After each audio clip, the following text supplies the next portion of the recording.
स्वागत है आप सभी का हिंदी कृतिका भाग 2 के साना साना हाथ जोड़ी वाले क्लास में। साना साना हाथ जोड़ी का अर्थ क्या है, टॉपिक समझाऊंगा, टोटल जो उसका समरी है वो दिखाऊंगा, लेखिका के बारे में बताऊंगा और जो कठिन शब्द हैं उसके अर्थ बताऊंगा, दिमाग में डालूंगा, याद करवाऊंगा और पूरा पाठ पढ़ाने के बाद अंत में आपसे पूछूंगा एमसीक्यू यानी मल्टीपल चॉइस क्वेश्चंस, जिसके उत्तर देने के लिए आप सभी रेडी रहिएगा। तो चलिए स्टार्ट करते हैं। साना साना हाथ जोड़ी यानी छोटे छोटे हाथ जोड़कर। साना साना मतलब होता है छोटे छोटे, हाथ जोड़ी मतलब हाथ जोड़कर। यह लेखिका मधु कांकरिया का एक यात्रा वृतांत है, यानी यात्रा के बारे में उन्होंने पूरा रखा है और वो यात्रा सिक्किम से, सिक्किम के गंगटोक, सिक्किम की राजधानी गंगटोक है, तो गंगटोक से लेकर युमथांग तक चलता है। 149 किलोमीटर की दूरी जो तय करती हैं। बीच में क्या होता है, सफर में कौन कौन सी मुश्किलें आती हैं, क्या उन्हें आनंदित करती है, प्रफुल्लित करती हैं और क्या उन्हें दुख या वेदना देती है, तमाम चीजें इस क्लास में आपको बताऊंगा। देखिए सबसे पहले आपको याद करवाता हूं जो लेखिका का वृतांत है, यानी ये कहें कि जो टॉपिक है वो यात्रा वृतांत है, लेकिन लेखिका का डिटेल्स के बारे में विवरण आपको याद करना होगा, तभी तो एग्जाम में आप लिखेंगे। तो चलिए सबसे पहले देर ना करते हुए स्टार्ट करते हैं। मधु कांकरिया के बारे में जानते हैं, जितनी भी चीजें हैं आपको बता दूं। मधु कांकरिया एक संवेदनशील कवयित्री है या यूं कह के लेखिका है। संवेदनशील क्या होता है कि जैसे आप किसी व्यक्ति को देखें दुखी है, आहत है, या उसके पास फटेहाल में है, खाने को भोजन नहीं है, रहने को आवास नहीं है, तो लेखिका मन ही मन दुखी हो जाती है कि इतने समृद्ध भारत में एक ये भी बंदा है, तो उस लेखिका का मन कुंठित हो जाता है, दुखी हो जाता है। तो उसी को बोलते हैं हम संवेदनशील। सिंपल वे में आपको समझाया। भाषा इनकी गद्यात्मक एवं काव्यात्मक दोनों रही है, यानी कुछ पद रचनाएं रची इन्होंने और कुछ गद्य में रचे हैं। देखिए इनका जो जन्म हुआ था, जन्म कब हुआ था याद ये करने वाला डेटा है। तो इनका जन्म हुआ था 23 मार्च। कब हुआ था? 23 मार्च। कब हुआ था? 23 मार्च 1957 को, याद रखिएगा 23 मार्च 1957 कोलकाता में हुआ था। कोलकाता कहाँ है? तो वेस्ट बंगाल की राजधानी है कलकत्ता या कोलकाता, जो भी कह लीजिए। 23 मार्च 1957 को इनका जन्म कोलकाता वेस्ट बंगाल यानी पश्चिम बंगाल में हुआ था। अब इनके पिता का नाम ध्यानचंद वाडिया था, माता का नाम अक्षय देवी था। पिता का नाम था ध्यानचंद वाडिया या वर्डिया कह लीजिए और माता का नाम अक्षय देवी। शिक्षा इन्होंने क्या क्या कैसे कैसे पढ़ा और साहित्य के प्रति इनका रुझान कैसे रहा वो दिखाता हूं। एमए अर्थशास्त्र से इन्होंने पास किया कोलकाता विश्वविद्यालय कोलकाता से। क्वेश्चन पूछा जाता है कि किस विश्वविद्यालय से इन्होंने एमए किया या किस सब्जेक्ट से, तो अर्थशास्त्र। इकोनॉमिस्ट थी, लेकिन देखिए यहाँ रचनाएं हिंदी में रची हैं। कंप्यूटर एप्लीकेशन में डिप्लोमा, एडीसीए नहीं कहिए, लेकिन जो भी डिप्लोमा ये ली होंगी, एक तो ये भी डिप्लोमा ही होता है, ADCA advance diploma in computer application जो भी है। तो इन्होंने एक कोर्स किया कंप्यूटर एप्लीकेशन में डिप्लोमा, है ना, एडीसीए नहीं बोलेंगे, डिप्लोमा जो कोर्स का नाम रहा हो। खैर अब रचनाएं कौन कौन सी इन्होंने रचनाएं रची। सलाम आखिरी। सलाम कब आखिरी देता है? जब बीतता हुआ समय आता है, बीतते हुए। सलाम आखिरी, बीतते हुए। दूसरा सलाम आखिरी। चिड़िया ऐसे मरती है, जब चिड़िया मरती है ना तो बोलते हैं सलाम आखिरी चिड़िया। तो देखिए बीतते हुए, सलाम आखिरी, चिड़िया ऐसे मरती है। उसके बाद अंत में इशू, ये कहानी संग्रह है सब। क्या है? सलाम आखिरी, अंत में बीतते हुए, सलाम आखिरी, बीतते हुए और चिड़िया ऐसे मरती है, और फिर लास्ट में है अंत में इशू। उपन्यास मुख्य रूप से आपको 6 देखने को मिलेंगे। सेज पर संस्कृति। कौन सा? सेज पर संस्कृति। खुले गगन के लाल सितारे। सेज पर संस्कृति, खुले गगन के लाल सितारे। पत्ता खोर, पत्ता खोर। उसके बाद है सूखते चिनार, चिनार नहीं पड़ेगा, सूखते चिनार, सूखते चिनार, पत्ता खोर, सूखते चिनार, पत्ता खोर। 2 हो गया। सेज पर संस्कृति, खुले गगन के लाल सितारे, खुले गगन के लाल सितारे। सेज पर संस्कृति, खुले गगन के लाल सितारे और पत्ता खोर, फिर सूखते चिनार। सलाम आखिरी, हम यहां थे। सलाम आखिरी हम यहाँ थे, ये उपन्यास है।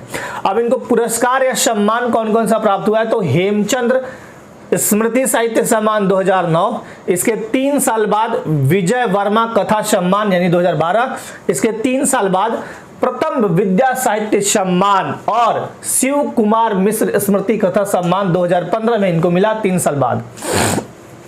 उपन्यास हम यहाँ थे, उपन्यास हम यहाँ थे, हम यहाँ थे देखिए है ना, हम यहाँ थे के लिए इनको 2021 में बिहारी पुरस्कार से सम्मानित किया गया।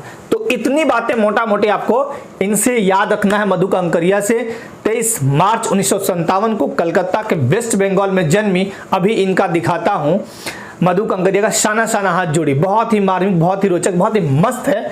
इसमें कुछ आपको डिटेल्स भी मिलेंगे। पहले मैं आपको समरी पढ़ा देता हूँ एक बार ताकि चीज़ें याद हो जाए, लेकिन उसके पहले हाँ समरी बता देता हूँ, उसके बाद आपको थोड़ा सा वर्ड भी बता दूंगा। वर्ड पहले देख लेते हैं हम लोग, है ना, वर्ड मज़ा आएगा फिर। हाँ देखिए वर्ड में आपको बहुत सारा चीज़ क्लियर होते जाता है। तो पहले आप शब्दार्थ देख लीजिए। शाना शाना मतलब होता है छोटे छोटे, साना साना मतलब छोटे छोटे, साना साना हाथ जोड़ी मतलब छोटे छोटे हाथ जोड़कर, छोटे छोटे कुल्लू कुल्लू बच्चा लोग का नहीं होता है, गुल्लू गुल्लू बच्चा लोग का हाथ, तो छोटे छोटे हाथ जोड़कर।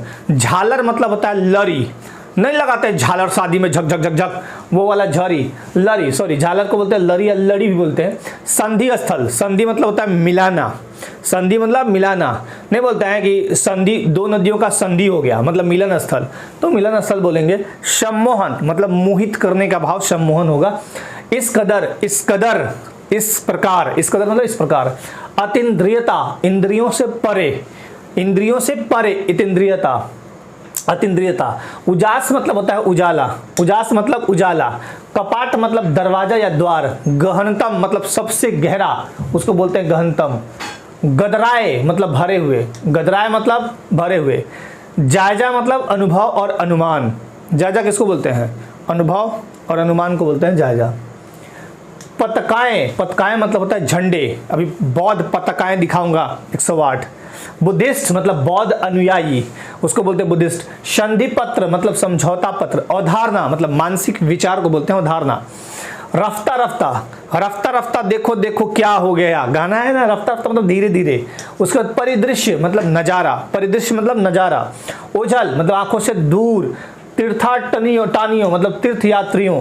काम्य मतलब मनचाहा, काम्य मतलब मनचाहा। वीरान मतलब सुनसान। संकरा मतलब तंग, संकरा घाटी, तंग घाटी।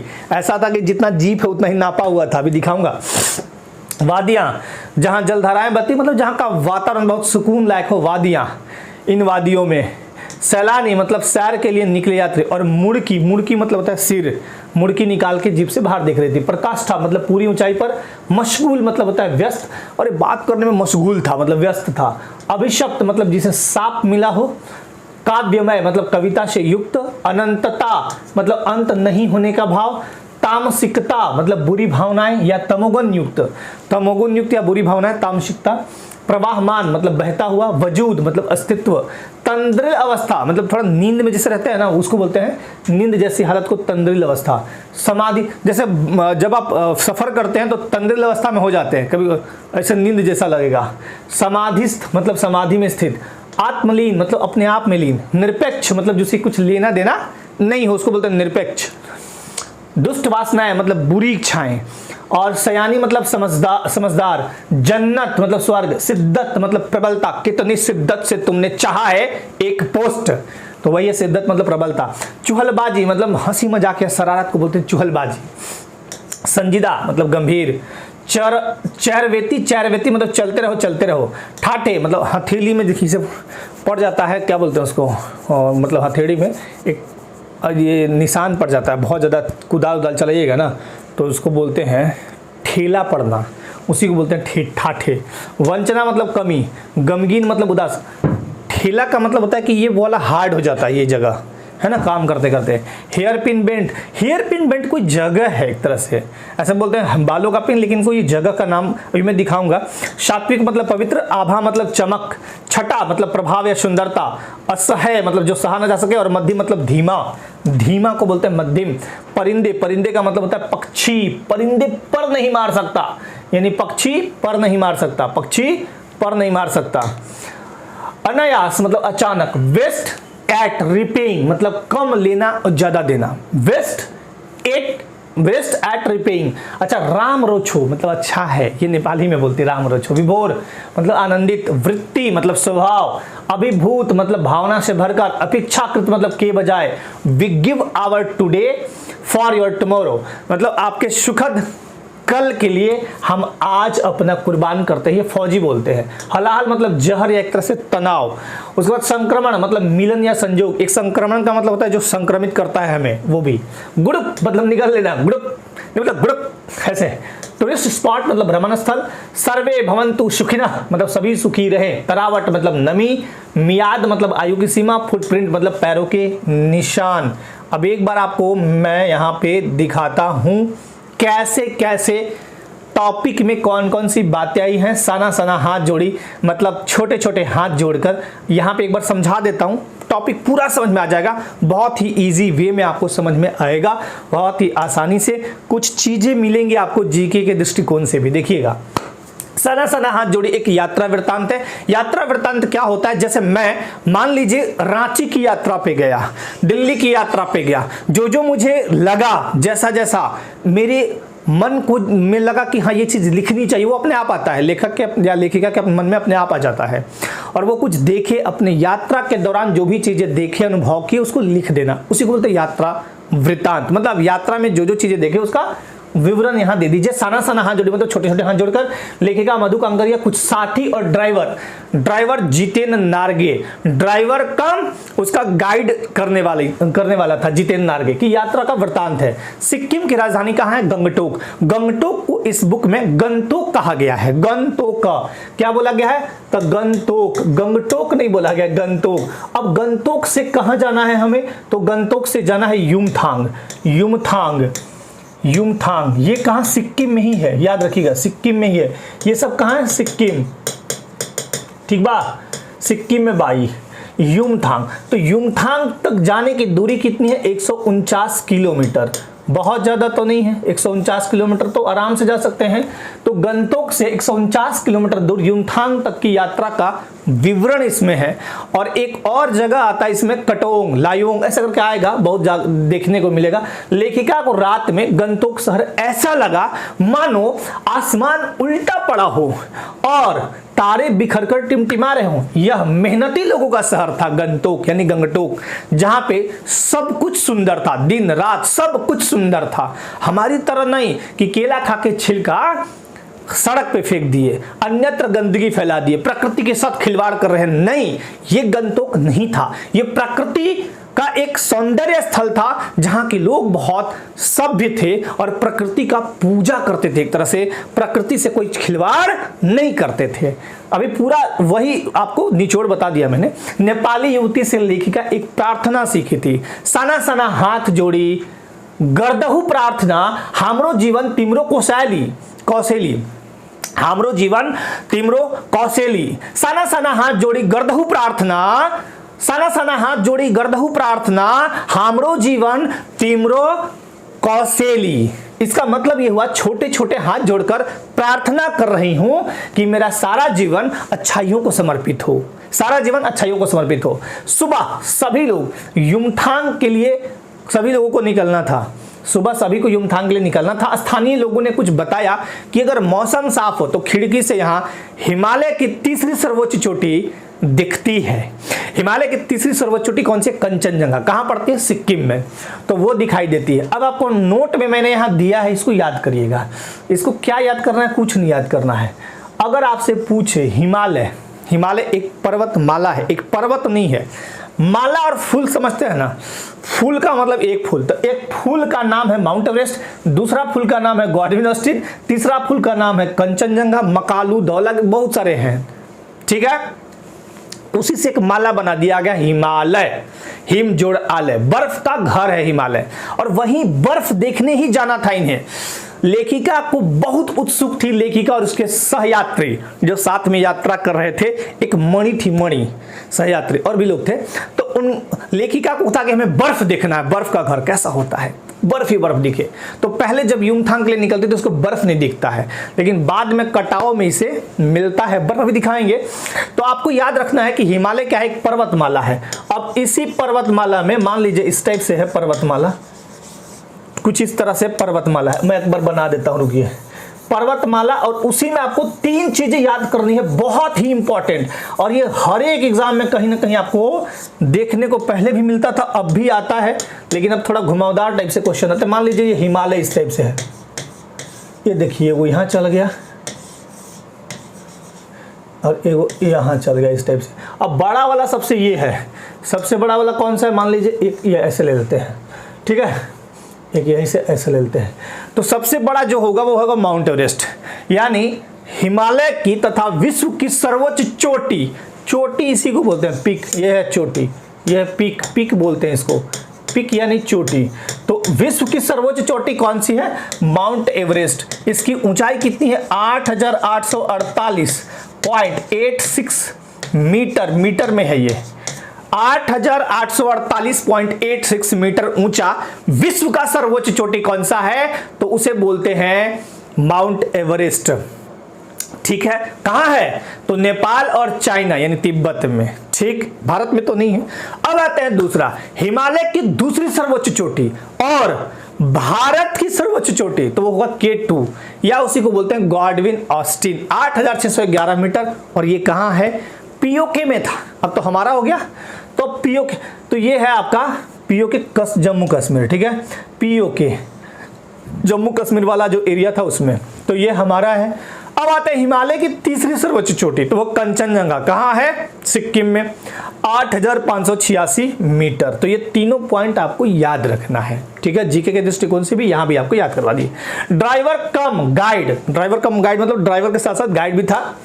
जितेंद्र नार्गे ने बताया युमथांग यानी घाटियां, सिर्फ घाटी मिलेगा, घाटी समझते हैं ना, ऊपर से गाड़ी चलेगा इस तरह से, फिर पहाड़ आएगा इस टाइप से चलेगा, और इधर नीचे खाई है, ऊपर पहाड़ है, ऐसे ऐसे। अगर गाड़ी गड़बड़ाया तो नीचे जाएगा गाड़ी, लेकिन जय हिंद हो जाएगा ऊपर, मतलब प्राण पखेरु हो जाएंगे, ऐसा होता है घाटी, बड़ा बड़ा घाटी। तो युमथांग यानी घाटियां। लेखिका बर्फ देखने को उत्सुक थी, रास्ते में मंत्र लिखे, सफेद पताकाएं मतलब झंडे। नार्गे ने बताया, जितेंद्र नार्गे ने, कि किसी बुद्धिस्ट की मृत्यु के उपरांत किसी पवित्र स्थान पर 108 सफेद झंडे फहरा दिया जाता है। इनको निकाला नहीं जाता है, इनको हटाया नहीं जाता है, ये अपने आप फट जाते हैं और खराब हो जाते हैं, इनको उतारा नहीं जाता है। नार्गे की जीप में दलाई लामा की तस्वीर लगी थी, और लेखिका भी जगह जगह दुकानों में दलाई लामा की तस्वीर देखी थी, ठीक है। अब एक आता है कविलोंग, कविलोंग स्टॉक नामक स्थान पर गाइड फिल्म की शूटिंग हुई थी।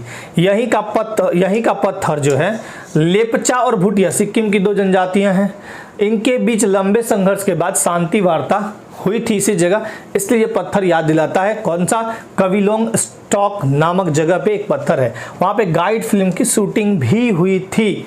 अभी बहुत सारी चीजें इसमें आपको कुछ मैंने शॉर्ट करके लिख तो दिया है, लेकिन याद करने हैं, ठीक है, थोड़ा लंबा टॉपिक है ये, बट आपको याद हो जाएंगे। रास्ते पर एक कुटिया के भीतर घूमता चक्र था, जिसमें नार्गे बताया कि यह प्रेयर व्हील है, यहाँ प्रार्थना कीजिएगा ना मैडम तो जो मांगिएगा वो मिल जाएगा। मैडम सोचने लगे ऐसा भी होता है क्या, हाँ, इसे घुमाने से सारे पाप धुल जाते हैं, सारे पाप। मैडम थोड़ा चकाई की देखिए, यहाँ ऐसा भी होता है, गाड़ी जैसे जैसे ऊंचाई पर चढ़ रही थी तैसे धक धक धक धक धक धक धक धक कर रहा था सबका। और स्वेटर बुनती नेपाली युवतियां और पीठ पर भारी कार्टून ढोते नेपाली अब आंखों से उजल हो रहे थे, क्योंकि ऊपर पहाड़ी आ रहा था, जैसे जैसे पहाड़ी पे चढ़ रहे थे तैसे बस्ती छूट रहा था। उसके बाद आइए, रास्ता जलेबी की तरह घुमावदार था, डिस्को के डांस, डिस्को डिस्को डिस्को इस टाइप से घुमावदार था। और दृश्य असीम सुंदर, वैसा ही दृश्य सुंदर जंगल में है भाई, पहाड़ है, नदी है, तिस्ता नदी है, झरने तालाब है, सब कुछ झरने हैं, पेड़ पौधे हैं, ये सब। सभी सैलानी मतलब जो साथ में भ्रमण करने गए थे झूम कर गाने लगे, सुहाना सफर और ये मौसम हंसी, सुहाना सफर और ये मौसम हंसी, मजे ले रहे थे मतलब सब। लेखिका खिड़की से मुंडी निकाली और प्राकृतिक नजारों का मजा लेने लगी। आह क्या मजे हैं। चांदी की तरह कौंध मारती तीस्ता नदी, एकदम चांदी की तरह, चांदी एकदम व्हाइट दिखता है, व्हाइट तीस्ता नदी दिख रही है, जो सिलीगुड़ी से ही हमारे साथ बहती आ रही थी, मतलब सिलीगुड़ी से ही दिख रहा था। इतनी खूबसूरत नदी मैंने पहली बार देखी। महानगर की रहने वाली लेखिका जा रही एकदम गांव देहात में, पहाड़ों की वादियों में, मजा तो आएगा ही आएगा। जीप रुकी, सामने खूब ऊंचाई से गिरता फिर उगलता झरना, सेवन सिस्टर्स वाटरफॉल। क्या नाम था झरना का? झरना मतलब जलप्रपात टाइप का था। सेवन सिस्टर्स वाटरफॉल, जलप्रपात ही था एक्चुअली। सेवन सिस्टर्स, अब सेवन सिस्टर्स में 7 स्टेट आते हैं भारत के, जो पूर्वोत्तर भारत के हैं। जो भारत का मैप आप बनाते हैं कुछ इस तरह से, मतलब अभी रफली बना रहे हैं, ठीक है, जो भी है। तो ये जो लटकन झटकन इधर दिखता है आपको, ये देखिए, ये वाला मान लीजिए, ये वाला पोर्शन इधर वाला, ये लटकन झटकन जो, वो है सेवन सिस्टर्स। इसमें आने वाले 7 राज्य हैं सेवन सिस्टर्स में, उसको बोलते हैं नॉर्थ ईस्ट के स्टेट। और वहीं हमारे आसाम राइफल के जो जवान है, वीर जवान, वहीं अपनी सेवा देते हैं। सेवन सिस्टर्स मतलब 7 राज्य। कौन कौन है इसमें? पूर्वोत्तर के 7 राज्य, अरुणाचल प्रदेश, असम, मेघालय, मणिपुर, नागालैंड, मिजोरम और त्रिपुरा। अरुणाचल प्रदेश, असम, मेघालय, मिजोरम, मणिपुर, नागालैंड, त्रिपुरा, ठीक है। जीवन की अनंतता यानी अंत ही नहीं है का प्रतीक वह झरना, झरना का अंत है नहीं, बहे जा रहा है, बहे जा रहा है, मस्त है एकदम। लेखिका के अंदर जीवन की शक्ति का एहसास करा रही है, कैसे अविरल बहे जा रहा है, कोई टेंशन नहीं। वैसे ही हमारा जिंदगी भी है, होना भी वही चाहिए। जैसे जैसे जीप आगे बढ़ रही थी, हिमालय का रूप बदल रहा था। दूर से देखिएगा तो नजदीक दिख रहा था, अब ये लोग नजदीक जा रहे थे, कहीं हरियाली, कहीं धूप, तो कहीं बादलों की चादर। धुंधली चादर के हटते ही सामने 2 विपरीत दिशाओं से आते छाया पहाड़, मतलब छाया दिखा पहाड़ का, सब और जैसे जन्नत बिखरी पड़ी, स्वर्ग जैसा लग रहा था। वहीं लिखा था थिंक ग्रीन, मतलब अच्छा सोचिए, हरा सोचिए, हरा भरा, अच्छा सोचिए।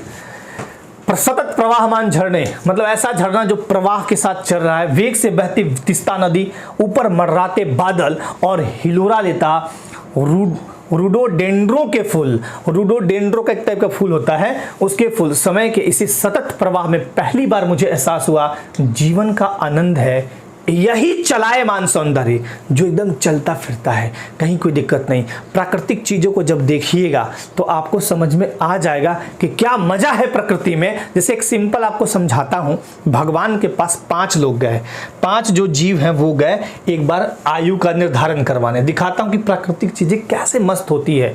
और जो आर्टिफिशियल चीज़ है ना, भौतिकवादी जो दुनिया है ना, उसमें लोग मतलब बर्बाद ही है एक तरह से, यूँ कहे आबाद नहीं है किसी भी तरह से। आर्टिफिशियल चीज जैसे कि आप मान लीजिए प्योर दूध जो पीते हैं गाय का या भैंस का, घर का, उसका मजा। एक वो सुधा हुआ अमूल वाला पैक करके देता है, बीमार हो जाता है लोग जल्दी, उसी से कई बीमारियां पनपने लगती है, क्योंकि वो कई दिन का पाश्चराइज करके रखा हुआ है ना। तो प्राकृतिक चीजों को लेके ना, जो हमारे मतलब प्राकृतिक धरोहर है वो अनमोल है। अब इसी से मिलता जुलता एक चीज आपको बताता हूं, एक कहानी छोटा सा सुनाता हूं। देखिए 5 जीव थे जिसमें मनुष्य था। 5 जीव गए भगवान के पास उम्र के निर्धारण के लिए। मनुष्य गया, घोड़ा गया, उसके बाद इसी के जैसा गधा भी गया, उसके बाद कुकुर गया, कुकुर और उल्लू, ये 5 जीव पहुंचे भगवान के पास उम्र के निर्धारण के लिए।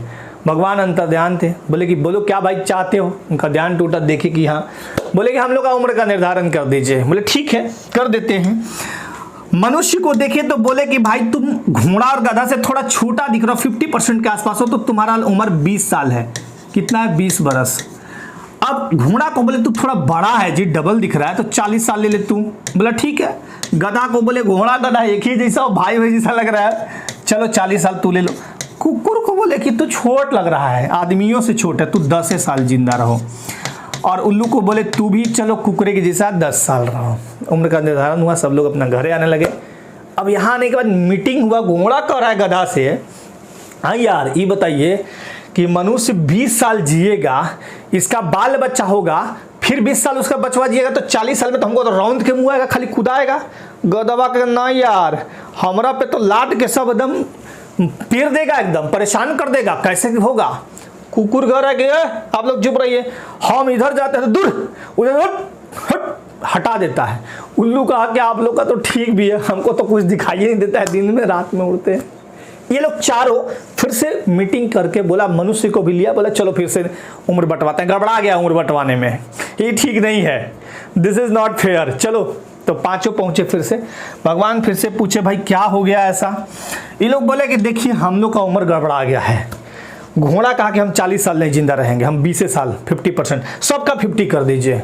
मनुष्य से पूछे कि कोई दिक्कत है तुमको जी, एतराज है? तो मनुष्य बोला ना ना कोई दिक्कत नहीं है भगवान जी, सब ठीक है। तो घोड़ा का 20 साल गया मनुष्य के पास, ये घोड़ा वाला गया, ठीक है। फिर गधा वाला 20 साल जाएगा, अब 20 गया गधा वाला, ठीक है। फिर गया 20 साल के बाद फिर गया 5 साल कुकुर वाला और 5 साल उल्लू वाला।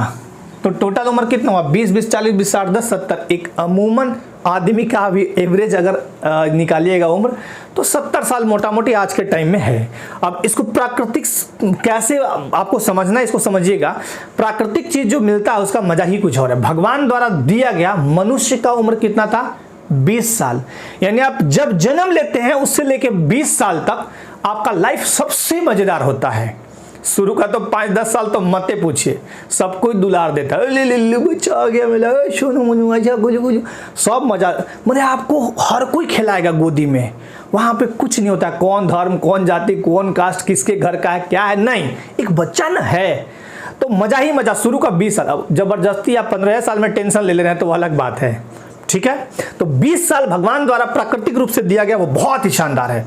20 साल के बाद नौकरी होगा, कूदिएगा खाली नौकरी के लिए, बीवी के लिए, मतलब पत्नी के पीछे भागिएगा, पटाना हो तो उसके पीछे भागिएगा, पहले तो नौकरी के लिए भागिएगा, दुनिया भर का फॉर्म भरिएगा, यहाँ कूदो वहां कूदो, घोड़ा की तरह मैंने कूदते रहना है इधर उधर, पता ही नहीं कि कितना कहाँ जा रहे हैं, पढ़ रहे हैं तो क्या पढ़ रहे हैं पता ही नहीं चल रहा है ना। तो 40 साल शादी ब्याह हो गया, बाल बच्चे हो गए। अब 20 साल भाई नौकरी भी कर लिया आप, 20 साल में नौकरी लगा तो 20 साल उम्र नौकरी की, मोटा मोटी अगर 70 साल ही जिंदगी है सपोज। 20 साल गधा की तरफ, बीवी बोलेगी ये ले लाइएगा लिप लॉज, साड़ी, ये वो, मेरी बहन के लिए ये, माता जी के लिए ये, बच्चा का पेन पेंसिल, ये खाने के लिए मोमोज कुरकुरे फलाना ढिमकाना हेन तेन सब मंगाएगा। गधे की तरह झोला लेके स्कूटी लेके ढोत रही है। 40 साल 20 साल 60 साल हो गया आपका, 60 साल में ऐसे झुरमुरा जाइएगा। तब पकड़िएगा खटिया, अब तो स्टैंडर्ड पलंग पकड़िएगा। पलंग जब पकड़िएगा तो 60 से 65वां वाला उम्र कुत्ता का है। जहाँ जाइएगा नाती पोता सब ये ना मत सुता, ये ना मत ये खाई नहीं खा के थूक दिए तो इधर आ गए, तो इधर आप मत ये छींक रहे हैं, खांस रहे हैं, मतलब कुछ भी हो, आप खैनी नहीं भी खा रहे तब भी कुछ भी हो, इधर मत सूतिए, इधर मत आइए, गमक रहे हैं तो ऐसे है तो ऐसे। वही बेचारे पाल पोस के आपको बड़ा भी किए, उनको गमका रहे हैं। तो 5 साल कुकुर की तरह दुर्गति है। उसके बाद मोतियाबिंद का ऑपरेशन जब हो जाएगा तो आँखिए फूट जाएगा, कुछ दिख भी नहीं करेगा ना, दिन भर टुकुट देखना है, और दिन भर नींद भी नहीं करेगा, दिन में तन मन झुक के आएगा, रात भर टुकुट देखते रहिए। उल्लू वाला हाल है 5, यही है मोटा मोटी। तो प्राकृतिक चीजों का मजा ही कुछ और है। जीवन का आनंद यही चलायमान सौंदर्य है। बच्चा क्यों खुश रहता है इतना? सबसे ज्यादा प्रकृति की देन है वो। क्यों?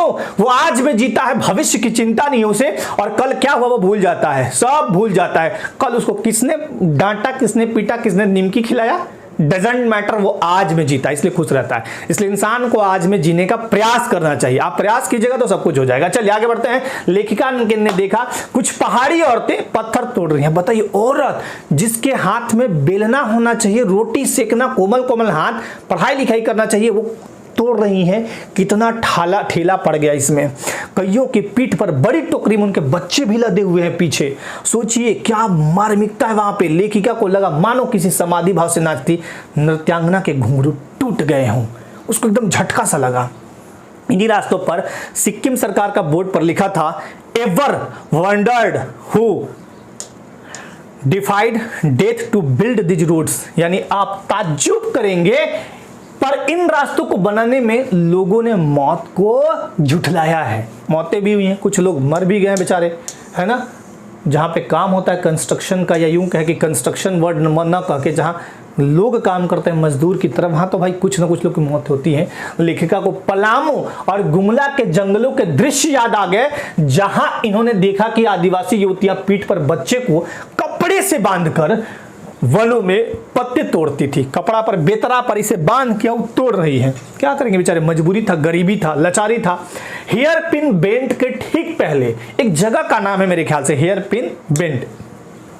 हेयर पिन बेंट के ठीक पहले एक पड़ाव पर देखा कि 7-8 वर्ष की उम्र के ढेर सारे पहाड़ी बच्चे स्कूल से लौटते वक्त लिफ्ट मांग रहे थे। तो जितेंद्र नार्गे ने बताया लेखिका को कि तराई में, मतलब बहुत नीचे में एक ही स्कूल है जहां हर दिन 3 से 3.5 किलोमीटर की पहाड़ी चढ़कर बच्चे स्कूल जाते हैं। सोचिए, पैदल। लेखिका की सहयात्री पूछी क्या यहाँ स्कूली बस नहीं है? वही मणि। नार्गे ने जवाब दिया, यहाँ जीवन कठोर है मैडम, मैंने खुद भी लकड़ी के भार ढोए हैं। यहाँ लोग लकड़ी ढोते हैं, बकरियां चराते हैं, गाय चराते हैं, तब उनका जीवन निर्वहन होता है। रास्ते काफी खतरनाक थे, जगह जगह चेतावनी लिखी थी, धीरे चलाएं, घर में बच्चे आपका इंतजार कर रहे हैं। We care man inter around. ठीक है। रास्ते में हमें दूध देने वाले ढेर सारे काले याक दिखे। चाय के बगान में कई युवतियां सिक्किम प्रधान बोकू पहने चाय की पत्तियां तोड़ रही थी। रात्रि विश्राम एक छोटी सी शांत बस्ती लायुंग में हुआ। कौन सा जगह? लायुंग में, जो कि तीस्ता नदी के किनारे बसा था। वहां पे एक मतलब ये था, छोटा सा हट था, मतलब झोपड़ी बना हुआ था और लकड़ी का, उसी में जाके ये लोग आराम करते हैं। और ये फिर लेखिका जाती है, पत्थरों पर बैठकर अपने भीतर बोधिसत्व को महसूस की, मतलब अपने अंदर के ज्ञान को महसूस करने लगी, अपने आप को महसूस की। प्रकृति अखंड है, जिसे कोई तोड़ नहीं सकता है, और संपूर्ण है, जिसे हमारी पीढ़ी ने खिलवाड़ बनाकर अक्षम्य अपराध का काम किया, मतलब एक ऐसा अपराध किया है जिसकी क्षमा नहीं हो सकती है। और क्या है, आज के टाइम में प्रकृति से लोग खेलते हैं, नहीं खेलना चाहिए। प्रकृति से जितना खेलिएगा, प्रकृति उतना विध्वंसकारी रूप लेके आपको तबाह करेगी। क्या है आपके पास? 25 लाख 30 लाख अगर भगवान दिए हैं घर बनाने को, पेड़ को काट रहे हैं तो 10 मिनट लगा लीजिए। 10 मिनट लगाने में 1-2 हज़ार रुपये लगते हैं, लगा लीजिए। उससे आप भी सेफ, आपका पूरा परिवार भी सेफ और आपका समाज भी सेफ। रात में जितेंद्र ने गाने की धुन पर नाचना एकदम जम के शुरू किया तो 50 वर्षीय जो सहयात्री थी मणि ने अन्य सहेलियों भी डांस करी थी, उनके साथ जम के डांस किया और एकदम जानदार नृत्य प्रस्तुत किया मणि ने। लायुंग समुद्र तल से 14,000 फीट, कितना है? 14,000 फीट। लायुंग जो है 14,000 फीट ऊंचाई पर है। लेखिका को यहाँ अप्रैल महीने बर्फ का एक कतरा तक नहीं दिखाई देता है लायुंग में। एक सिक्किमी युवक जब ये घूम रहे थे तो बताया उसने कि 500 फीट ऊपर जाइएगा तो कटाओ जगह है। कटाओ जगह पर आपको एकदम सर्दियाना, मतलब पक्का बर्फ मिल जाएगा। यहाँ से 2 घंटे का रास्ता है और कटाओ को भारत का स्विट्जरलैंड कहते हैं। लेकिन मणि अभी लड़ाई कर देगी, मतलब एक तरह से प्रतिवाद करेगी नार्गे से, जितेंद्र नार्गे से। किस लिए करेगी? देखिए इसी बात को लेके। कटाओ का रास्ता और खतरनाक था, सावधानी हटी, दुर्घटना घटी तो ठीक है, लेकिन यहाँ इतना रास्ता खतरनाक था कि जीपवे के जाए भर रास्ता था। ये देखिए, जैसे ये रास्ता है और जीप भी इतना बड़ा है, ऐसे एकदम ऐसे है, झुक जा रहा है। जरा सा इधर उधर हुआ तो सीधे गाड़ी खाई में, सीधा ऊपर। जगह जगह चेतावनी लिखी थी, if you are married divorce speed. यदि आप विवाहिता हैं तो गति में रहिए, गति या स्पीड को त्याग दे। विवाहिता है तो चल जाइएगा। दुर्घटना से देर भली, सावधानी से मौत टली। दुर्घटना से अच्छा है कि देर हो जाए, थोड़ा देर, कोई दिक्कत नहीं है ना। रास्ते में धुंध पड़ने लगा, धुंध छटा। नार्गे उत्साहित होकर बोला, कटाओ हिंदुस्तान का स्विट्जरलैंड है।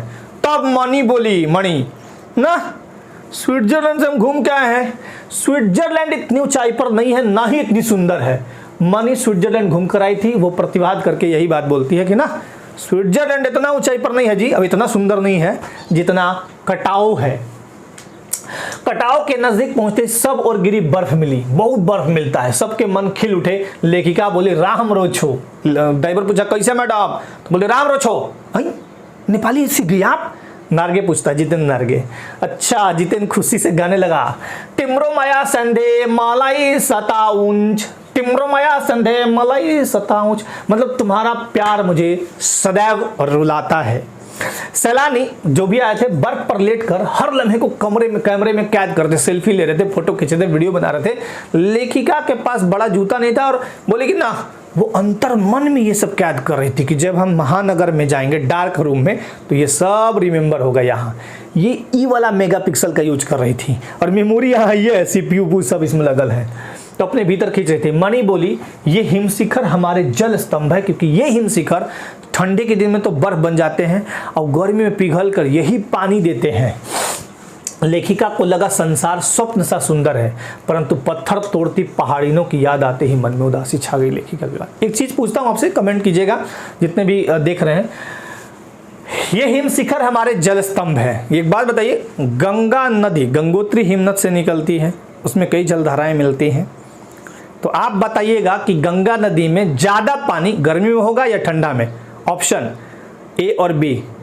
गंगा नदी में ज्यादा पानी कब होगा, गर्मी में या ठंडे में? बताइएगा। आगे जाने पर फौजी छाव ने देखी। फौजी से लेखिका ने कहा कि इस ठंड में यानी -15 डिग्री टेम्परेचर में आप कैसे रह लेते हैं? ताज्जुब, आपको तो काफी तकलीफ होती होगी। फौजी भाई हंसने लगा, बोला आप लोग चैन की नींद सो सके इसलिए हम पहरा दे रहे हैं।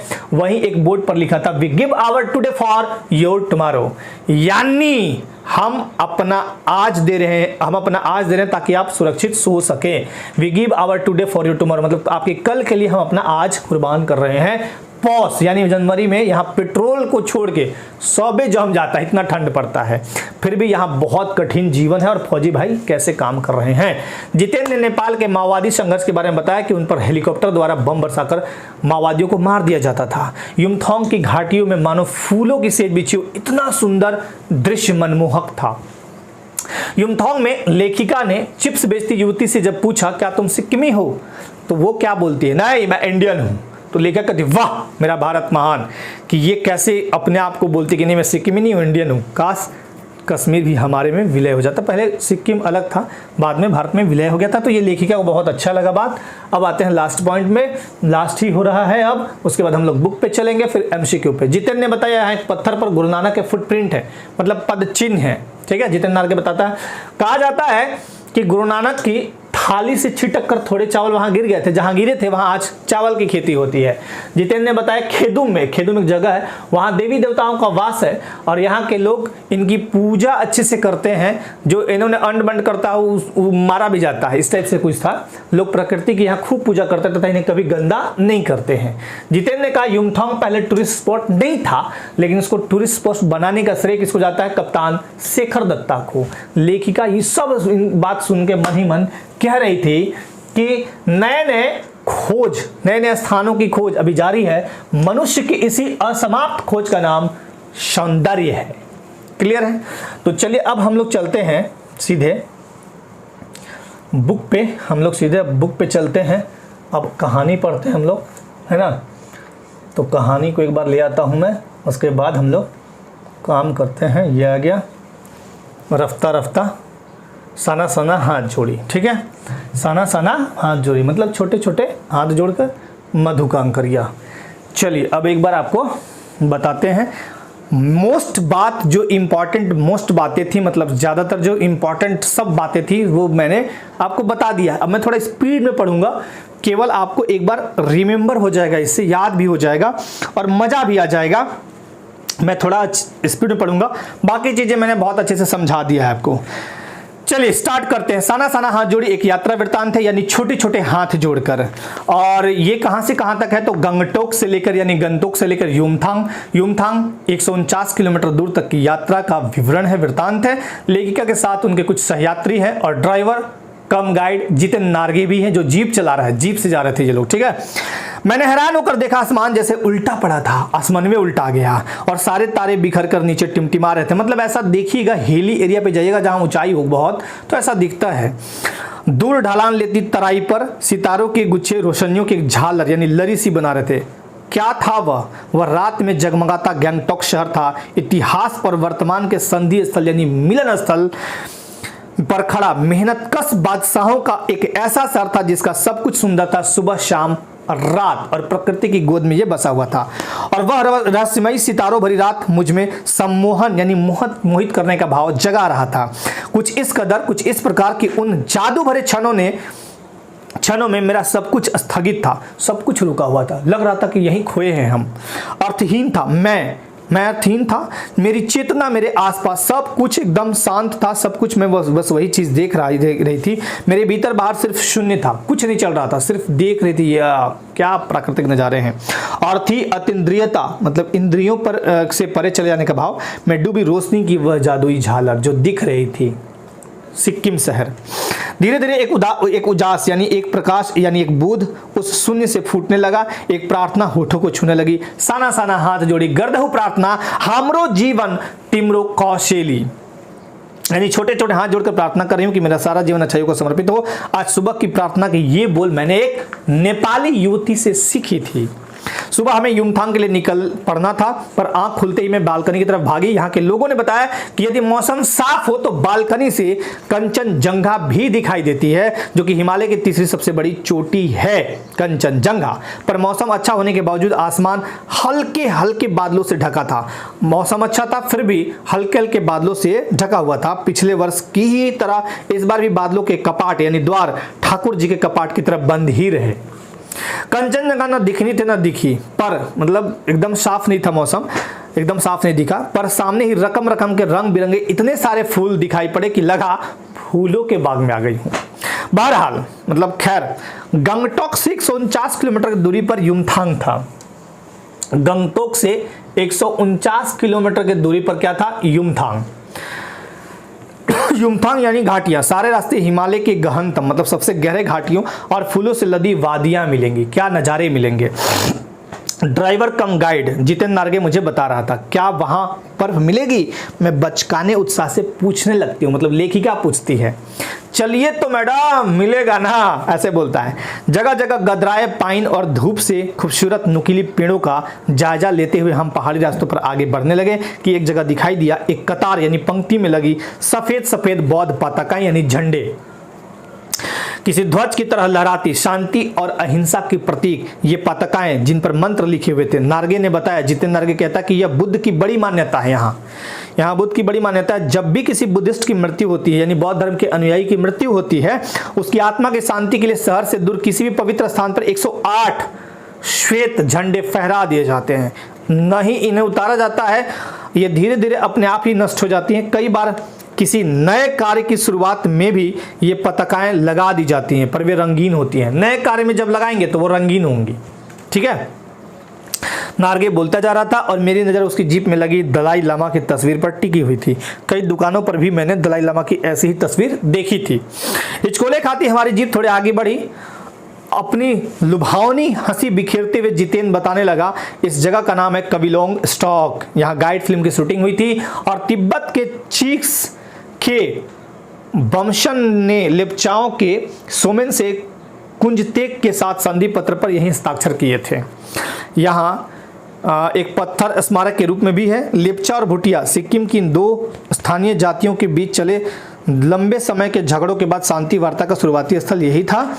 अच्छा, उन्हीं रास्तों पर देखा कि एक कुटिया के भीतर घूमता चक्र। यह क्या? नार्गे कहने लगा, मैडम यह धर्म चक्र है, प्रेयर व्हील है, इसे घुमाने पर सारे पाप धुल जाते हैं। क्या? मैं हंस पड़ती हूँ। चाहे मैदान हो या पहाड़, तमाम वैज्ञानिक प्रगतियों के बावजूद इस देश की आत्मा एक जैसी है। लोगों की आस्थाएं, विश्वास, अंधविश्वास, पाप पुण्य की अवधारणाएं और कल्पनाएं एक जैसी हैं। रफ्ता रफ्ता मतलब धीरे धीरे हम ऊंचाई की ओर बढ़ने लगे। बाजार, लोग और बस्तियां पीछे छूटने लगे। अब परिदृश्य यानी नजारा से चलते चलते स्वेटर बुनती नेपाली युवतियां और पीठ पर भारी भरकम कार्टून ढोते बौने से दिखते बहादुर नेपाली आंखों से ओझल यानी दूर हो रहे थे। अब नीचे देखने पर घाटियों में ताश के घरों की जगह पेड़ पौधों के बीच छोटे छोटे घर दिखाई दे रहे थे। हिमालय भी अब छोटी छोटी पहाड़ियों के रूप में नहीं वरन अपने विराट रूप एवं वैभव के साथ सामने आने वाला था, क्योंकि हम उसके करीब पहुंचने वाले थे। न जाने कितने दर्शकों, यात्रियों और तीर्थाटानियों का यानी तीर्थयात्रियों का काम यानी मनचाहा हिमालय, पल पल परिवर्तित हिमालय। और देखते देखते रास्ते वीरान शंकरे मतलब तंग, वीरान मतलब सुनसान। ये देखिए इस टाइप से, वीरान मतलब सुनसान और तंग मतलब संकरे मतलब तंग और जलेबी की तरह घुमावदार होने लगे थे। हिमालय बड़ा होते होते विशालकाय होने लगा। जैसे जैसे नजदीक बजे पहुंचेगा विशालकाय होने लगेगा।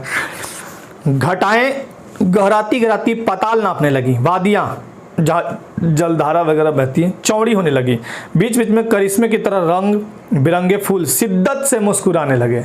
मतलब लहरा रहे थे, खिल रहे थे। उन भीमकाय पर्वतों के बीच और घाटियों के ऊपर बने संकरे कच्चे पक्के रास्तों से गुजरते यूं लग रहा था जैसे हम किसी सघन हरियाली वाले गुफा के बीच हिचकोले खाते निकल रहे हों।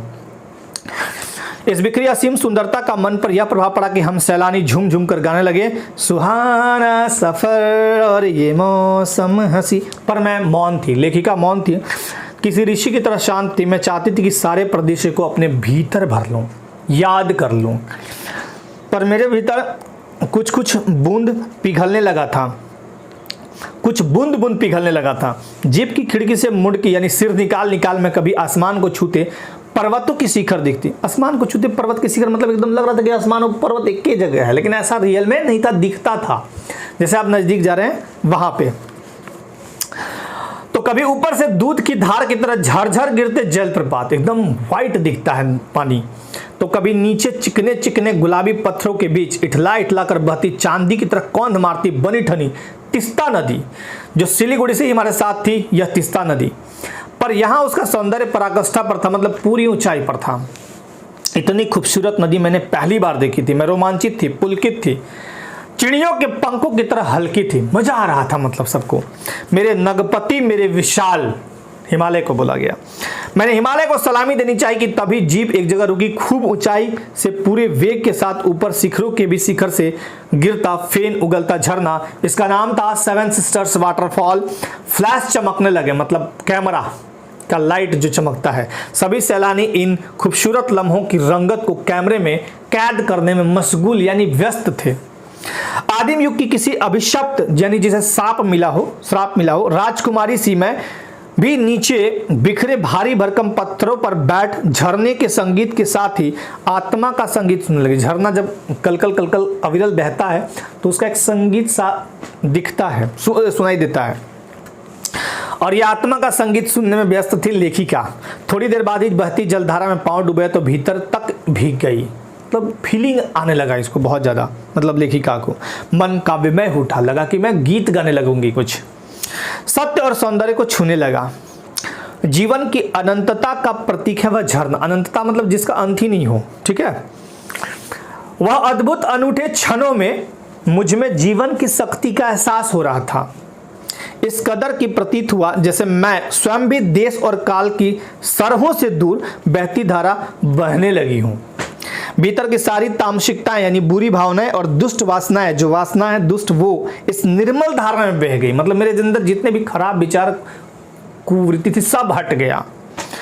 मन हुआ कि अनंत समय तक ऐसे ही बहती रहूं। मन हुआ कि एकदम यहीं बैठे रहे, ऐसे बहते रहे, कल कल वो फीलिंग करे कि हम ही बह रहे हैं। सुनती रहूं इस झरने की पुकार को। पर जितेन ठेलने लगा, मैंने उकसाने लगा, मैडम चलिए इससे भी ज्यादा बढ़िया नजारा मिलेगा। तो वो उस मतलब जो उसका मतलब वो था, फीलिंग था अंदर जो डूबी हुई थी, वहां से अच्छा हाँ चल रहा है ऐसे करके।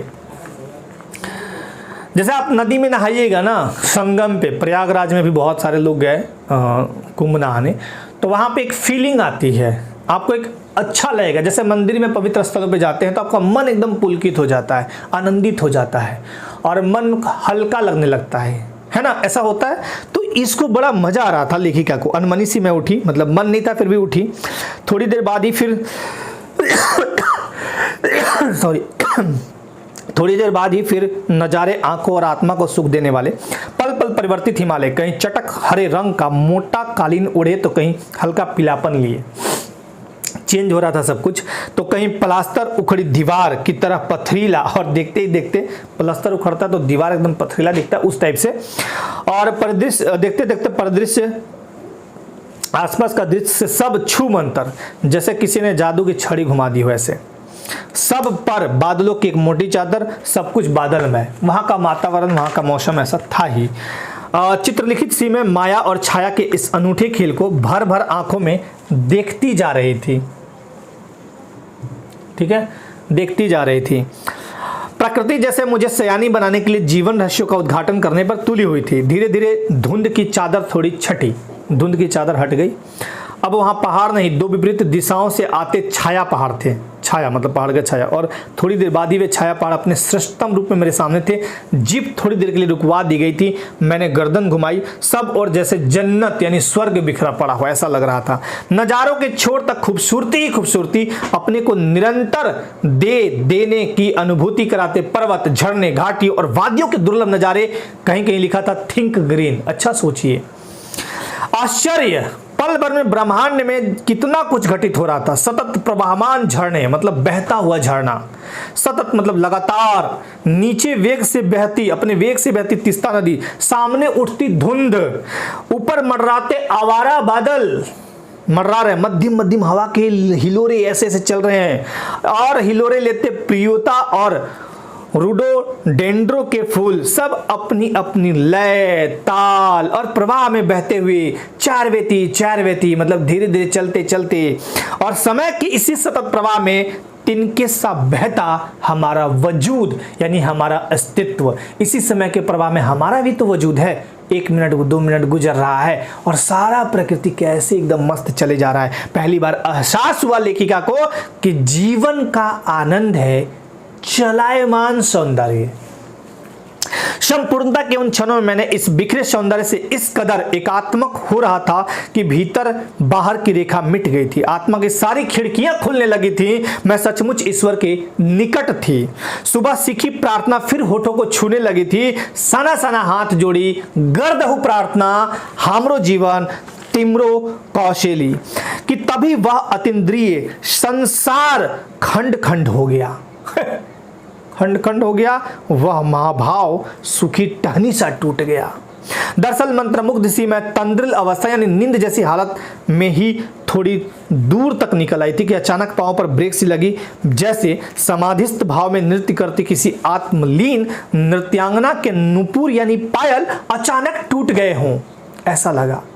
याद आ गया वो सीन कि यही जीवन है, सब कुछ कितना मस्त चल रहा है, हमारा जीवन भी मस्त चल रहा है, और एक तरफ तुरंत ब्रेक लगता है। अरे यार, अफसोस की वो महिलाएं जिनके हाथ में ठेले पड़े हुए हैं, कई लोग वहां पे शहीद भी हो गए हैं, मर गए हैं उस रोड को बनाने में, जिस रोड पे हम सतत यात्रा कर यहां तक पहुंचे हैं।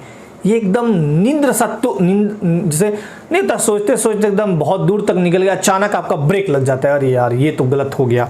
तो इस टाइप से कुछ लगा। मैंने देखा इस अद्वितीय, जिसे कुछ अद्वितीय सौंदर्य से निरपेक्ष मतलब जिसे कुछ लेना देना ना हो, अद्वितीय सौंदर्य से मतलब अद्वितीय मतलब अनुपम, जिसके जैसा दूसरा ना हो, सौंदर्य से निरपेक्ष कुछ पहाड़ी औरतें पत्थर पर बैठ पत्थर तोड़ रही थी। आटे गूथे आटे सा कोमल काया, आटा गूथते तो कितना सॉफ्ट होता है, उसके जैसा काया मतलब शरीर पर हाथों में कुदाल और हथौड़े। कईयों की पीठ पर बंधी डोको मतलब बड़ी टोकरी में उनके बच्चे भी बंधे हुए थे कईयों की पीठ पर। कुछ कुदाल को भरपूर ताकत के साथ जमीन पर मार रही थीं। इतने स्वर्गीय सौंदर्य, नदी, फूल, वादियों और झरनों के बीच भूख, मौत, दैन्य और जिंदा रहने की यह जंग जो इन स्त्रियों को, इन महिलाओं को डेली करनी पड़ती है। मातृत्व और श्रम साधना साथ साथ। मातृत्व मतलब कि माता एक बच्चे को जो देती है ममता, प्यार, दुलार, दूध पिलाना, सब कुछ, और साथ साथ श्रम साधना मतलब इतना कठिन परिश्रम करना पड़ रहा है महिलाओं को। वहीं पर खड़े बीआरओ यानी बोर्ड रोड ऑर्गेनाइजेशन के एक कर्मचारी से पूछा मैंने, यह क्या हो रहा है? उसने चुहलबाजी मतलब शरारती अंदाज में बताया कि जिन रास्तों से गुजरते हुए आप हिम शिखरों से टक्कर लेने जा रही हैं, मतलब हिमालय को देखने जा रही हैं, उन्हीं रास्तों को ये पहाड़ी ने चौड़ा बना रही हैं। बड़ा खतरनाक कार्य होगा यह, मेरे मुंह से अकस्मात निकला, लेखिका के मुंह से। वह संजीदा हो गया मतलब गंभीर हो गया। अभी तो चहुलबाजी कर रहा था लेकिन अब गंभीर हो गया। कहने लगा, पिछले महीने तो एक की जान भी चली गई थी। क्या बताएं मैडम, पिछले महीने एक की जान चली गई थी। बड़ा दुसाध्य मतलब कि एकदम कठिन कार्य है पहाड़ों पर रास्ता बनाना। पहले डायनामाइट से चट्टानों को उड़ा दिया जाता है, एक बम होता है उससे उड़ाया जाता है, फिर बड़े बड़े पत्थरों को तोड़ मोड़ कर एक आकार के छोटे छोटे पत्थरों में बदला जाता है, फिर बड़े से जाले में उन्हें लंबी पट्टी की तरह बिठाकर कटे रास्तों पर बाड़े की तरह लगाया जाता है, उसी पत्थर को बिछाया जाता है। जरा सी चूक और सीधा पाताल लोक। तभी मुझे ध्यान आया, इन्हीं रास्तों पर एक सिक्किम सरकार का बोर्ड लगा था जिस पर बड़े बड़े अक्षरों में लिखा था, ever wondered who defied death to build this routes. आप ताज्जुब करेंगे कि इन्हीं रास्तों को बनाने में लोगों ने मौत को झुठलाया है।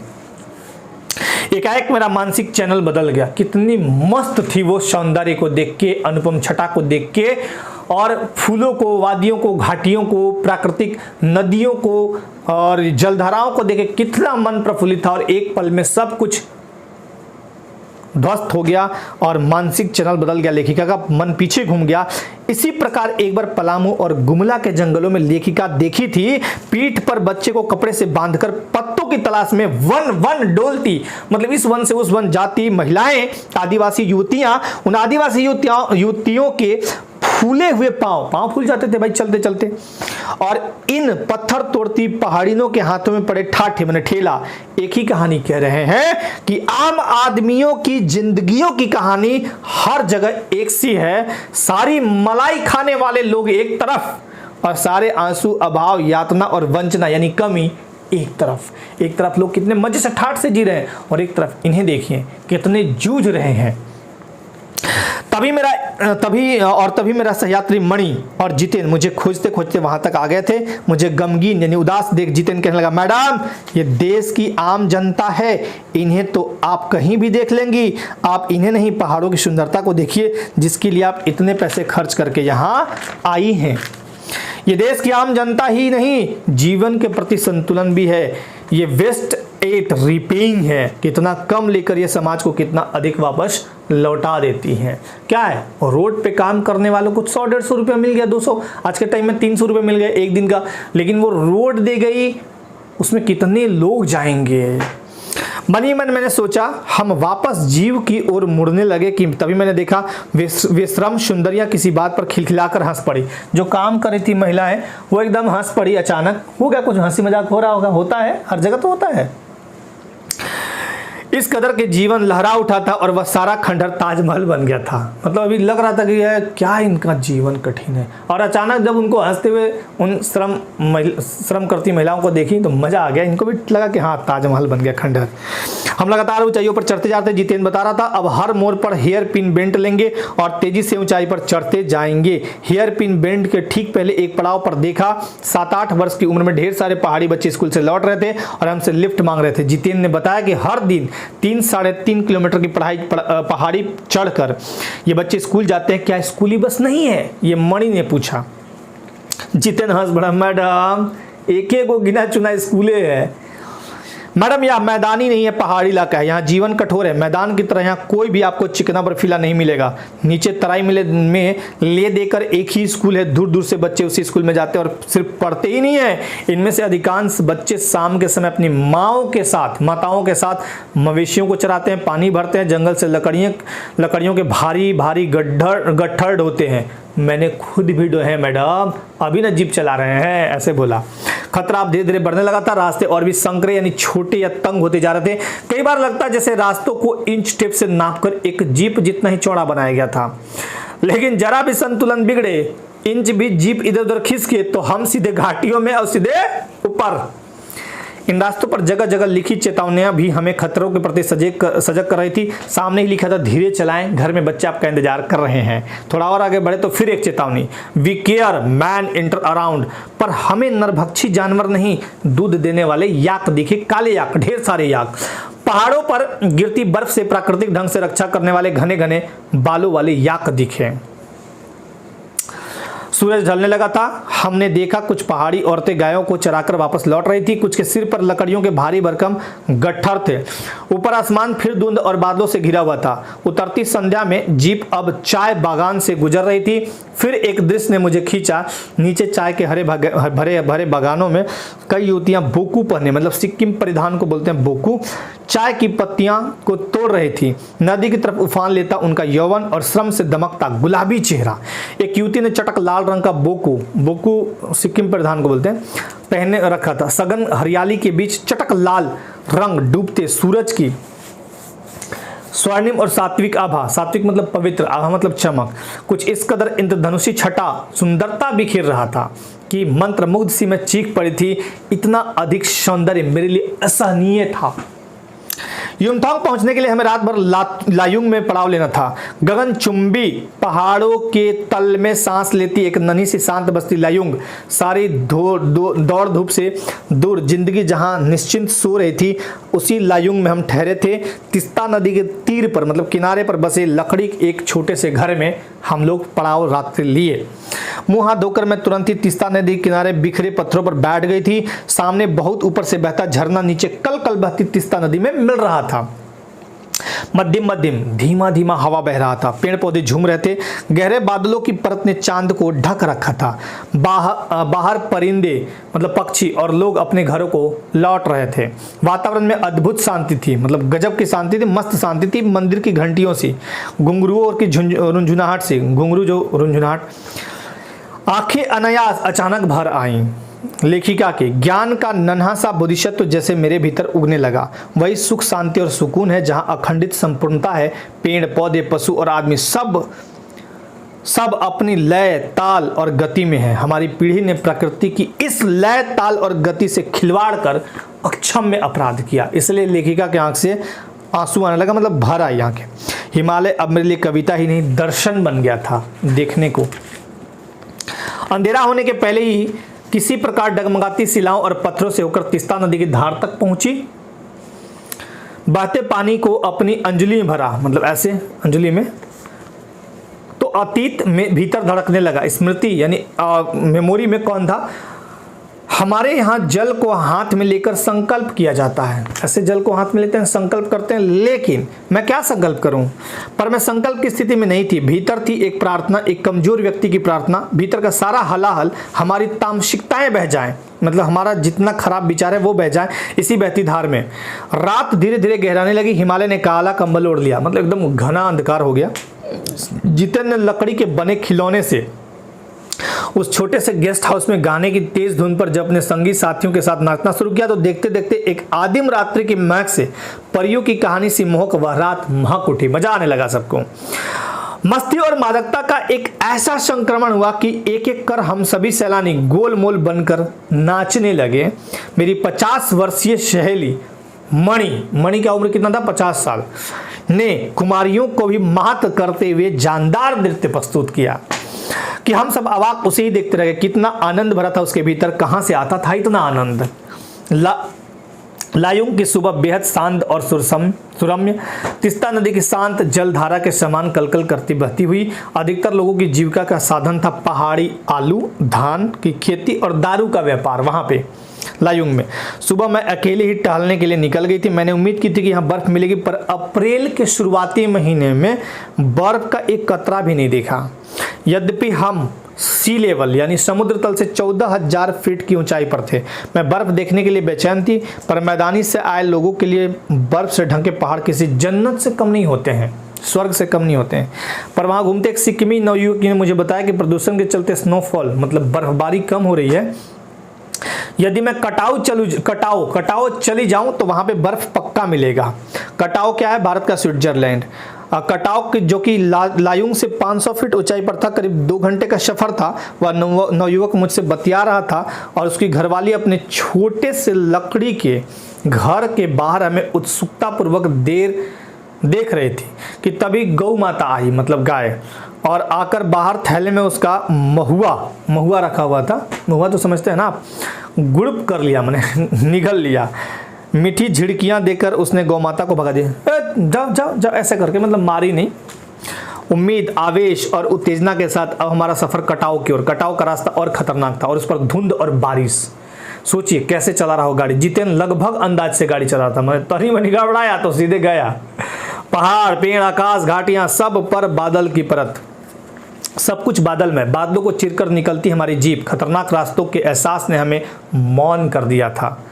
और उस पर बारिश, एक चूक और सब खल्लास। सांस रोके एकदम ऐसे कपाइल एकदम अब क्या होगा। सांस रोके धुंध और फिसलन भरे रास्तों पर संभल कर आगे बढ़ती जीप को देख रहे थे। हमारी सांस लेने की आवाजों के सिवा आसपास जीवन का कोई पता नहीं था। लग रहा था कि अब गए, धीरे धीरे चल रहा है इस तरह से। फिर नजरें पड़ी बड़े बड़े शब्दों में लिखी एक चेतावनी पर, if you are married divorce speed, मतलब अगर आप विवाहित हैं तो स्पीड से गाड़ी मत चलाइए। थोड़ी दूर पर आगे बढ़े फिर एक चेतावनी, दुर्घटना से देर भली सावधानी से मौत टली।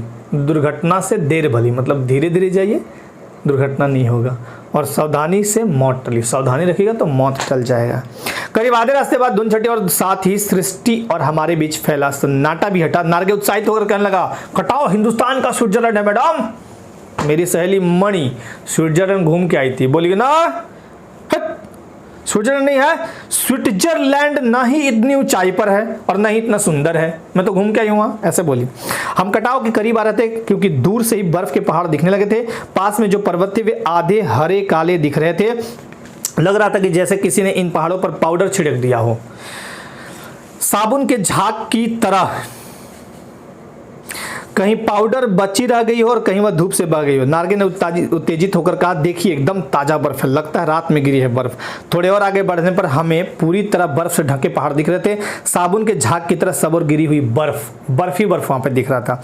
मैं जीप की खिड़की से मुंडी निकाल दूर दूर तक देख रही थी चांदी से चमकते पहाड़। एकाएक जितेंद्र ने पूछा, कैसा लग रहा है मैडम? तो मैंने जवाब दिया, राम रोछो मतलब अच्छा है। वह उछल पड़ा, अरे यह नेपाली बोली कहां से सीखी मैडम? अपनी भाषा के गर्व से उसकी आंखें चमक उठी, मतलब वो नेपाली बोलता था, जानता था, नार्गे वहीं का था ना, जितेंद्र नार्गे। चेहरा इतराने लगा और तभी किसी चमत्कार की तरह हल्की हल्की बर्फ एकदम महीन महीन मोती की तरह गिरने लगी ऐसे ऐसे। तिम्रो माया संधे मलाई सता ऊंच, तुम्हारा प्यार मुझे सदैव रुलाता है। चहु और बिखरी यह बर्फीली सुंदरता जितेंद्र के मन पर भी थाप लगाने लगी थी।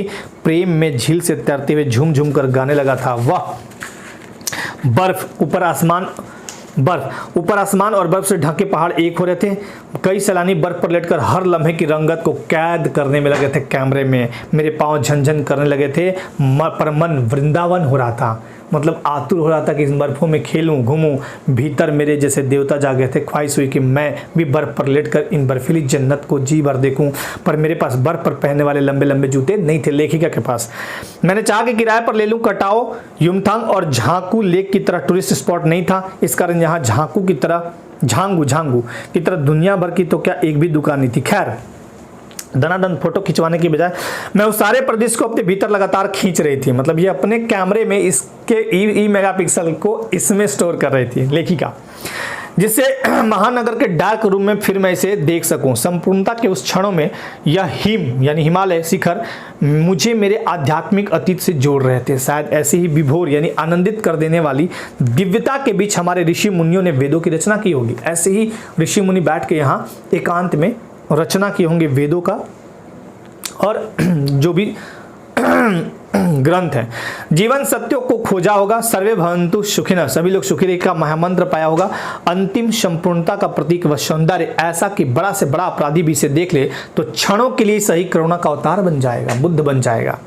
और तभी दिमाग में कौन था, मिल्टन ने ईव की सुंदरता का वर्णन करते हुए लिखा था कि शैतान भी उसे देखकर ठगा सा रह जाता है और दूसरों का मंगल करने की वृत्ति यानी स्वभाव भूल जाता है। मणि से पूछा क्या उसने पढ़ी है मिल्टन की वह कविता, पर मणि उस समय किसी दूसरे ही सवाल से जूझ रही थी। सब लोग अपना मजे में था। वह एक दार्शनिकों की तरह कहने लगी, ये हिम शिखर जलस्तंभ है पूरी एशिया के। देखो प्रकृति भी किस नायाब ढंग से इंतजाम करती है। सर्दियों में बर्फ के रूप में जल संग्रहण कर लेती है और गर्मियों में पानी के लिए जब त्राही त्राही मचती है तो ये बर्फ शिलाएं पिघल कर जलधारा बनकर हमारे नदियों के थ्रू हमारे घरों में पानी के रूप में आते हैं, हमारे सूखे कंटों की तरावटों तक पहुंचती है। कितनी अद्भुत व्यवस्था, तरावट मतलब नमी के रूप में, कितनी अद्भुत व्यवस्था है जल संचय की। मणि ने अभिभूत यानी भावना से भरकर हो माथा नवाया, जाने कितना ऋण है हम पर इन नदियों का, हिम शिखरों का। संसार कितना सुंदर है, स्वप्न जागते उन लम्हों में मैंने सोचा। तभी एक उदासी की एक झीनी सी परत मुझ पर छा गई। उड़ते बादलों की तरफ पत्थर तोड़ती उन पहाड़ियों का ख्याल आ गया लेखिका के मन में। आत्मा की अनंत परतों को छीलता हुआ हमारा यह सफर थोड़ा आगे बढ़ा कि तभी देखा इक्की दुक्की फौजी छावनियां, एक दो फौजी छावनियां दिखा। ध्यान आया यह बॉर्डर एरिया है। थोड़ी ही दूर पर चीन की सीमाएं। एक फौजी से मैंने पूछा, इतनी कड़कड़ाती ठंड में -15 डिग्री टेम्परेचर में आप कैसे ड्यूटी करते हैं? आपको लोगों को तो बहुत तकलीफ होती होगी। वह हंस दिया और एक उदास हंसी हंसा। आप चैन की नींद सो सके इसलिए तो हम यहाँ पर पहरा दे रहे हैं मैडम जी। फेरी भेटुला मतलब फिर मिलेंगे कहते हुए जितेंद्र ने जीप चालू कर दी। थोड़ी देर बाद ही फिर दिखी एक फौजी छावनी जिस पर लिखा था we give our today for your tomorrow, आपके सुखद कल के लिए हमारा आज कुर्बान है।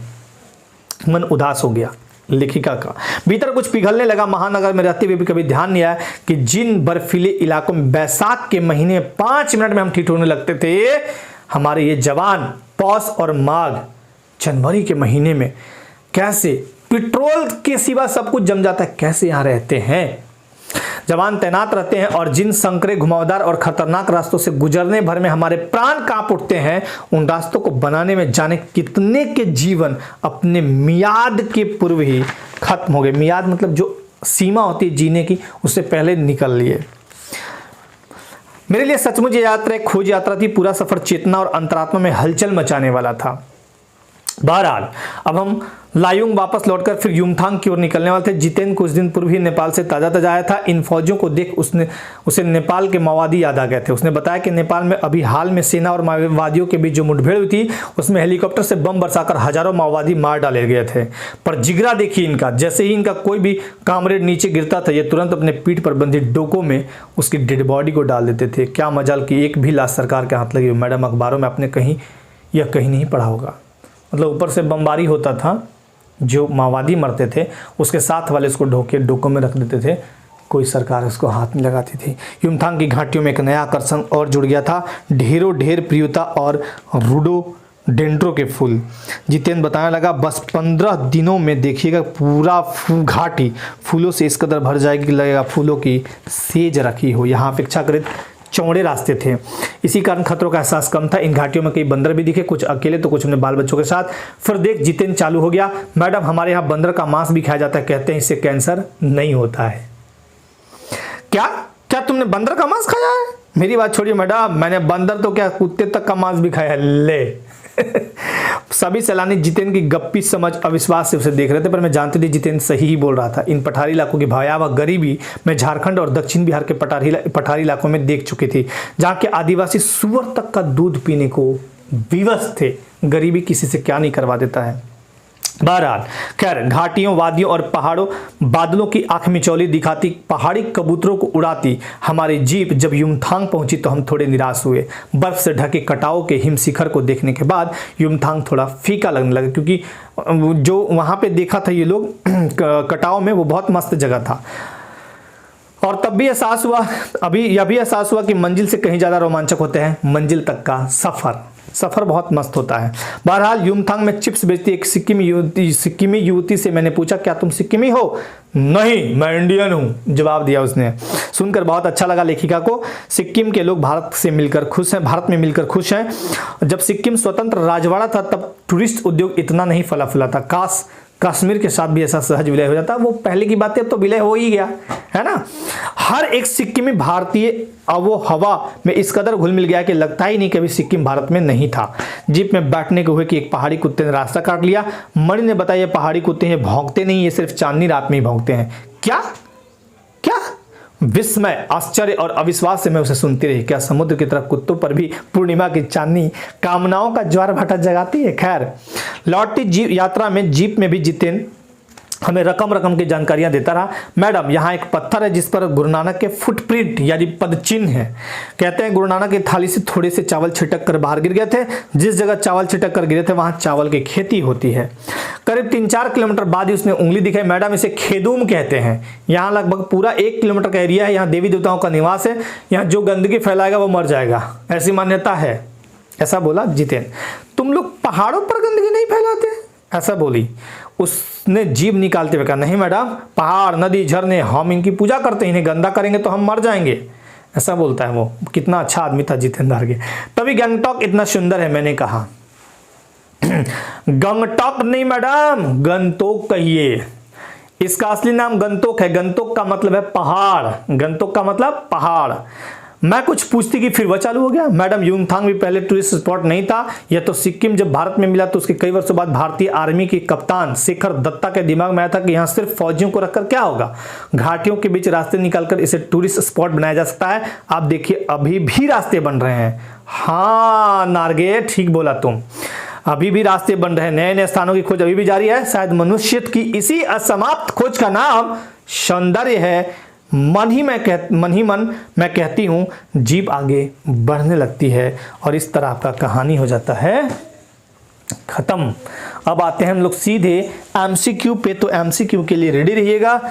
ये आ गया सना सना हाथ जोड़ी, रेडी हैं आप लोग? आंसर फटाफट दीजिएगा, थोड़ा स्पीड में दीजिएगा, आपको मजा आएगा, कोई दिक्कत नहीं होगा। पहला, मधु कांकरिया का जन्म कब हुआ था? तो इनका जन्म कब हुआ था? 23 मार्च 1957। वेरी गुड, 23 मार्च 1957 को हुआ था। अच्छा मैं ही बता दिया ना, ये 23 मार्च 1957 को हुआ था। कहाँ हुआ था? कोलकाता में, वेस्ट बंगाल में, पश्चिम बंगाल के कलकत्ता में इनका जन्म हुआ था 1957। पहला का आंसर सी। दूसरा क्वेश्चन अब मैं पूछूंगा, थोड़ा बताइएगा, मधु कांकरिया का जन्म कहाँ हुआ था? ये तो मैंने बता दिया, कोलकाता, बी ऑप्शन। तीसरे क्वेश्चन पे चलते हैं। अब बताइए, सलाम आखिरी, खुले गगन के लाल सितारे, बीतते हुए अंत में ईशु, ये किनकी कहानी संग्रह है? शिव प्रसाद मिश्र, अज्ञेय, प्रेमचंद, मधु कांकरिया। ये भी सिंपल क्वेश्चन है, इसका आंसर होगा मधु कांकरिया। मधु कांकरिया की रचनाओं में किसकी नवीनता मिलती है? विचार और संवेदना की, दुख और हर्ष की, वर्तमान और भविष्य की, इनमें से कोई नहीं। बताइए चौथा का आंसर बताइए। ये तो बताने वाला क्वेश्चन है, चौथा का आंसर क्या होगा बताइए? विचार और संवेदना की। मैंने बताया था ना कि ये संवेदनशील लेखिका है। साना सना हाथ जोड़ी में कहां की यात्रा का वर्णन है? गंगटोक एवं हिमालय की, दिसपुर एवं हिमालय की, इम्फाल की या इटावा की? कौन सा है यात्रा? तो 5 का बहुत सिंपल है, आपको गंगटोक आ ही गया और हिमालय आ गया, तो ये है। छठा नंबर, मधु कांकरिया ने अपनी यात्रा वृत्तांत साना सना हाथ जोड़ी में कहां के निवासियों की मेहनत, अभाव और गरीबी को रेखांकित किया गया? माउंट एवरेस्ट, कंचनजंगा, हिमालय या नंदा देवी? 6 नंबर का आंसर बताइए क्या होना चाहिए? तो इसका आंसर क्या होगा? चोटी की बात नहीं किया उन्होंने हिमालय की बात किया है, तो हिमालय के निवासियों। चलिए नेक्स्ट, लेखिका मधु कांकरिया सुबह की प्रार्थना, सना सना हाथ जोड़ी, गर्दहु प्रार्थना, हमरो जीवन तिमरो कौशेली किससे सीखी थी? जितेन, चालक, सिक्किमी युवक, यहाँ पे युवक होगा, नेपाली युवती, कौन थी? तो वो 7 का डी, नेपाली युवती से सीखी थी। 8 नंबर, सना सना हाथ जोड़ी का अर्थ है, ये तो मैं कई बार बता चुका हूं, छोटे छोटे हाथ जोड़कर प्रार्थना करना, हाथ जोड़कर अभिवादन करना, हाथ से खाना खिलाना, हाथ जोड़कर कार्य करना। छोटे छोटे हाथ जोड़कर प्रार्थना करना, सना सना हाथ जोड़ी, छोटे छोटे हाथ जोड़कर, ठीक है। हमरो जीवन तिमरो कौशली का अर्थ क्या है? हमारा जीवन कठिन है, हमारा जीवन निश्चल है, मेरा सारा जीवन अच्छाइयों को समर्पित हो, मेरा सारा जीवन पहाड़ी पर व्यतीत हो। क्या आंसर होगा इसका? सी, मेरा सारा जीवन अच्छाइयों को समर्पित हो। लेखिका बालकनी से कौन सा पहाड़ देखना चाह रही थी? हिमालय, नंगा पर्वत, माउंट एवरेस्ट या कंचनजंगा? हिमालय क्या है? एक पर्वतमाला है, मैंने बताया आपको, और हिमालय का सबसे सर्वोच्च चोटी है माउंट एवरेस्ट, 8848.86 मीटर, यह है इसकी ऊंचाई। सिक्किम और चीन और नेपाल में। तो इसका आंसर जो बनेगा, बालकनी से कंचनजंगा देखना चाह रही थी, हिमालय की तीसरी सर्वोच्च चोटी। गंगटोक से युमथांग की दूरी कितनी थी? बहुत सिंपल सा सवाल है। नेक्स्ट बताइए 11 नंबर, तो कितना था? गंगटोक से बताइए 149 किलोमीटर की दूरी, कितना था? 149 किलोमीटर की दूरी, 149।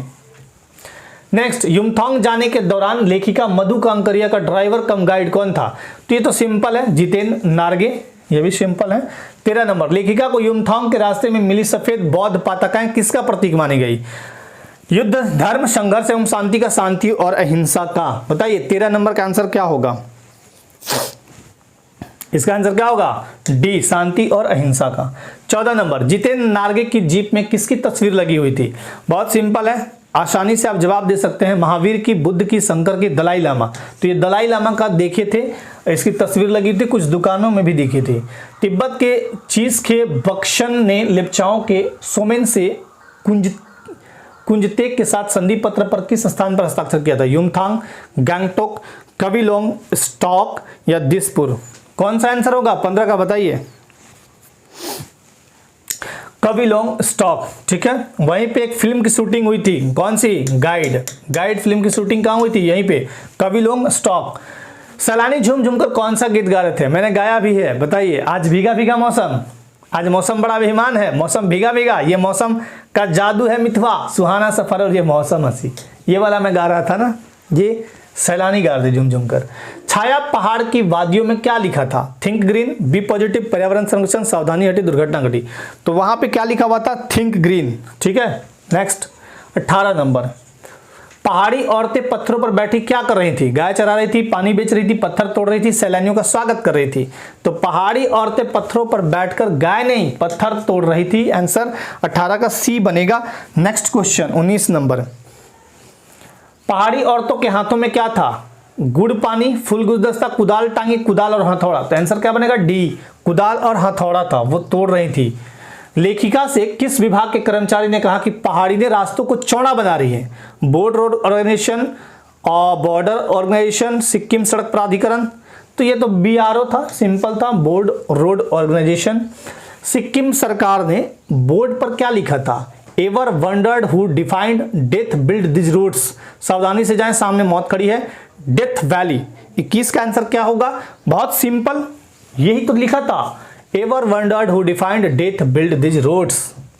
साना सनाहा जोड़ी पाठ के झारखंड के किन जिलों का वर्णन है? इसमें किस जिला का? रांची गुमला, देवघर दुमका, पलामू गढ़वा, पलामू तथा गुमला। तो यह 2 जिला आया था, पलामू तथा गुमला का वर्णन आदिवासी युवतियों के बारे में।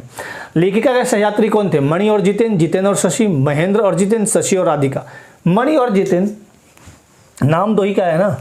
लेखिका को युमथांग के रास्ते में क्या दिखे? नरभक्षी जानवर, हाथी, बाघ, काले याक। तो क्या दिखा था? सिंपल, काले याक दिखे थे बहुत सारे।